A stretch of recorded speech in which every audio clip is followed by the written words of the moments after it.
This is a side-by-side comparison of my face before applying makeup or before applying these techniques and after applying the technique or tips shared. Hey beautiful people, welcome back to my channel. If you're just seeing me, hi, my name is SINDYAKPOLO. Good to have you here.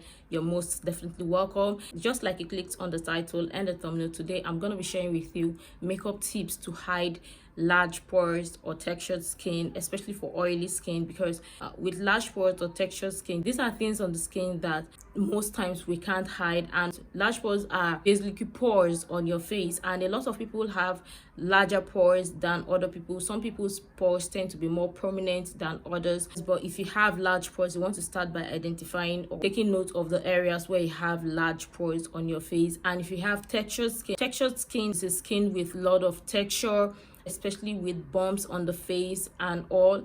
And some people can have both textured skin and large pores at the same time, while some people can have large pores without having textured skin. So it depends on how your skin looks like.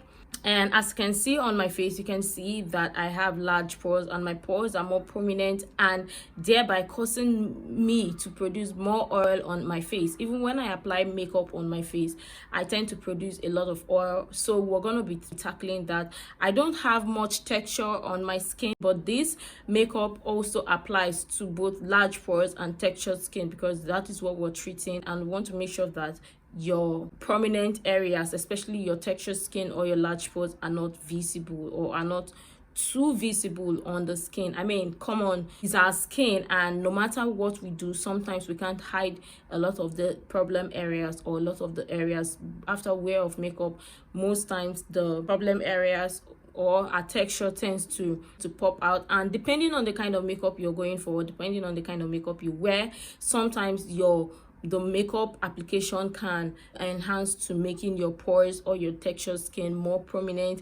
And in this video, we're trying to make sure that those areas are not prominent, regardless of how you wear the makeup or regardless if you're wearing makeup. So we want to make sure that those areas are not prominent, so you can have a good wear of makeup. So number one is using the primer. So you want to make sure to use a primer that is suitable for your skin type.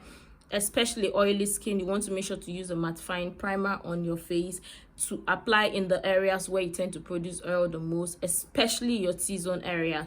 And if you have large pores, you can use primers that will blow out your pores. And if you have textured skin, you can also apply primer on the areas where you tend to produce oil the most, that will not clog your pores. So I'm going to be using a silicone-based primer, and I'm using the Maybelline Baby Skin Primer. I'm not going to be focusing on the product. I want you to focus more on the technique. You can use any product that works for your skin or that works to achieve the exact same makeup, especially if you have large pores or textured skin. So I'm going to concentrate the primer on my T-zone area, especially the areas where I have large pores and I tend to produce oil the most, so I don't produce oil, so the primer blows out my pores. And when applying your primer, you want to make sure to apply it in the patting motion, gently on the skin. Don't scrub it on your face, just pat it on your face so it blows out the pores or does the work that is meant to do or that is supposed to do. So this is how my skin looks before applying the primer, and this is how my skin looks after applying the primer. So did the primer blow out my pores?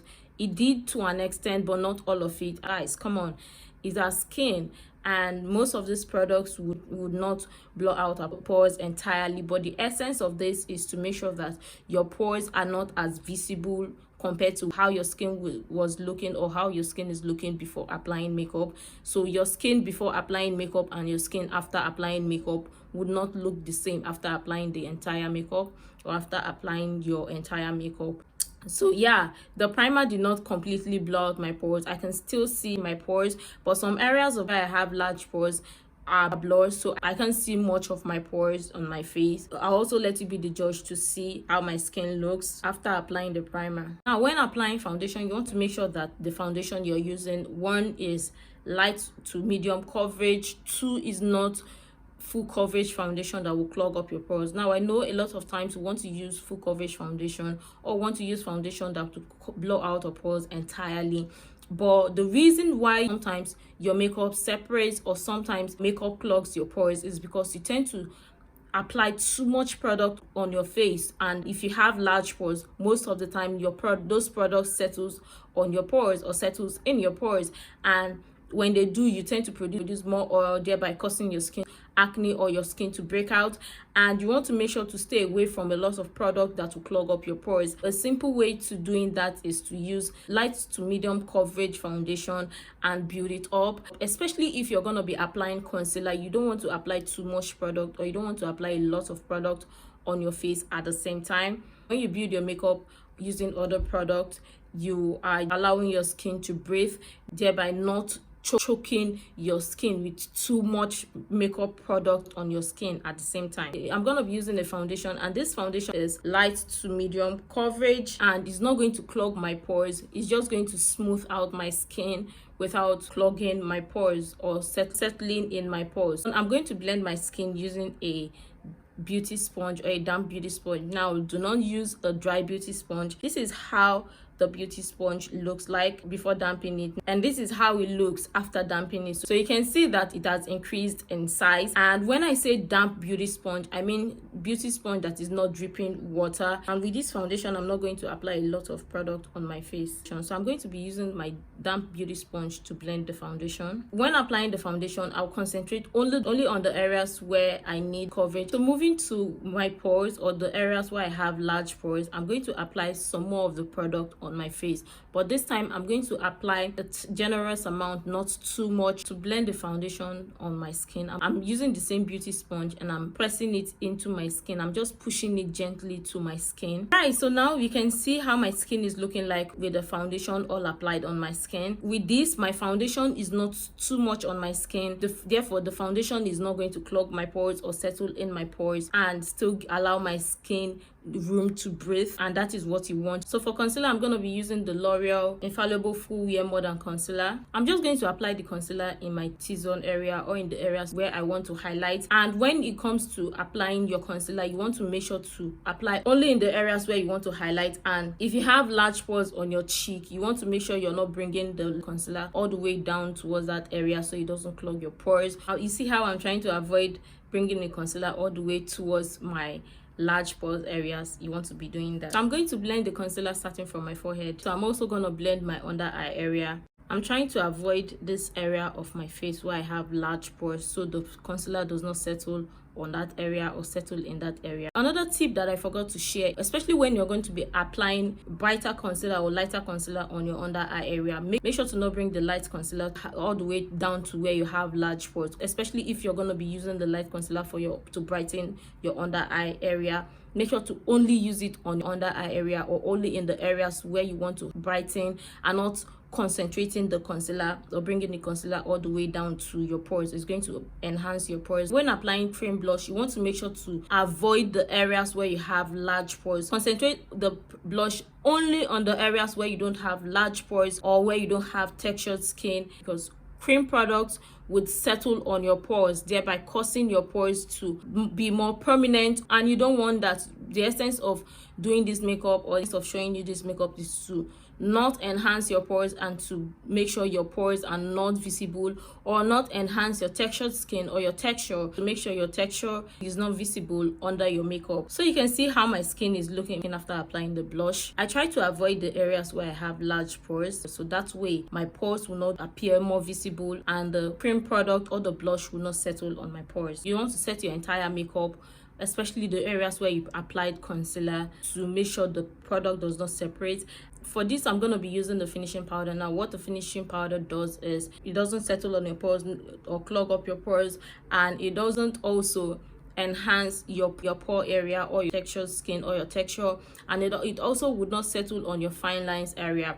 A finishing powder can range from loose to pressed powder. A finishing powder and a setting powder, they are not the same. Setting powder does the work of setting your makeup, especially the areas where you applied concealer, while finishing powder does the work of not clogging your pores but finishing the makeup. Thereby, finishing powder does not clog your pores. And I'm using this one from Black Opal. This is a really good finishing powder. I must say, if you have large pores or textured skin, make sure to have a finishing powder. Tap off the excess at the back of my hand. So with this powder, I can bring it all the way down to where I have large pores, because it's not going to clog my pores, it's not going to settle on my pores. I'm also going to be pressing the powder underneath my eye and bringing it all the way down to where I have large pores and my fine line area to set those areas. So you can see how my skin looks on one side where I use the finishing powder, and the other side where I didn't set with powder. Alright, so this is how my face currently looks like using the finishing powder on my face. Now let's be honest, you can't see my pores. My pores are not as visible compared to before. See how that powder just blurs out my pores, not making my pores look more visible or look too visible. That is what you want.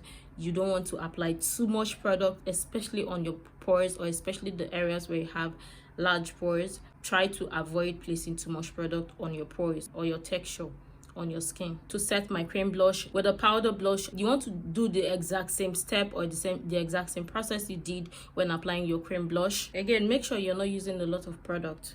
You want to make sure to seal your entire makeup by using the setting spray, and I'm going to be using the setting spray from Makeup Revolution, and I'm using the Pro Fix oil control fixing spray. This is the oil control fixing spray, so therefore you're not going to produce so much oil during the wear of the makeup. To take off the powdery film of your makeup to blend everything into your skin. For highlighter, you want to make sure to place your highlighter slightly above where you place your blush, and not bringing or elongating the highlighter towards the areas where you have large pores or your textured skin or texture, because again, it's going to enhance your pores, and you want to make sure that after doing all of this step, you don't want to go back to applying anything with shimmer on your pores to enhance your pores. It's just going to make all of your effort go to waste. Something I see a lot of people do that to an extent is wrong, especially if you have large pores or you have texture on your forehead. Avoid placing highlighter on that area or on your forehead, because it's going to enhance your pores or enhance your texture. If you don't have large pores or texture in that area, you can continue to apply your highlighter on that area. Now you can see how my skin is looking after applying the highlighter. Now you can see that I did not apply the highlighter on my large pores. I try to avoid where I have large pores, and you can see the beautiful glow on the skin. Moving on to another step, now you want to make sure to set your entire makeup using the setting spray to seal everything together, so it blends into your skin and it doesn't look too heavy, or the powder doesn't look too much on your skin, especially now that you've applied highlighter on your face. Sometimes people apply setting spray before highlighter. Now it depends on preference, because I'm also going to be going in with another product, so I love to use a setting spray before going on with the last and final product. So using the setting spray will lock and seal the makeup and also take off the powdery film. Now moving on to the last and final step. Every oily skin, textured skin, and those with large pores should have this in their collection, and this is a blotting powder. And the essence of using a blotting powder is to blot your face, especially in the areas where you tend to produce oil the most, so you don't produce oil. And with blotting powder, you don't have to worry that it will change the appearance of your makeup, because it won't, because it doesn't have color. Rather, it's going to make your makeup last longer, and is also not going to settle on your pores as well. I'm just going to lightly press it on the areas where I tend to produce oil the most, especially where I have large pores. You can see the difference that I just made compared to the other side of my face. Now it's taking off the shine on my face, and it's going to give me mask. So even when I produce oil on my face, I still would not produce much oil as much as I would when I don't use blotting powder. So if you follow through these tips and technique that I shared with you, especially regarding large pores and textured skin, you can kiss prominent large pores or textured skin under your makeup goodbye. In comparison, you can see how my skin is looking like before applying the makeup, before doing this technique, and after. Question I want to answer, especially regarding large pores or textured skin. I know people will be asking questions, especially regarding large pores, if only oily skin people have large pores, and the answer is no. Both dry skin, oily skin, normal skin, or sensitive skin, they can have large pores. Now it also all depends on how your skin is, or your skin elasticity. And if you have large pores, or if you notice you have large pores, this makeup technique or this makeup tips also applies to you as well. This makeup tips is not just for oily skin alone, but for every skin type that have large pores. I hope you enjoyed this video and you learned one or two in this tutorial. Let me know other videos you'd like me to create, especially regarding makeup here on this channel. channel. And also let me know the other areas you're having troubles with, especially with large pores, oily skin, or textured skin. And if you're having troubles blending your makeup, you're looking for beginner tutorial, I have beginner tutorials on my channel that you should click and find interesting. And also make sure to hit the subscribe button if you're not yet subscribed to my channel already. Turn on your post notification bell so you don't miss out on my future uploads. Give this video a thumbs up if you like it, and also check out my other videos that you might find interesting regarding product recommendation, as well as beginner makeup tutorial and other interesting videos you might find interesting on my channel. To stay connected.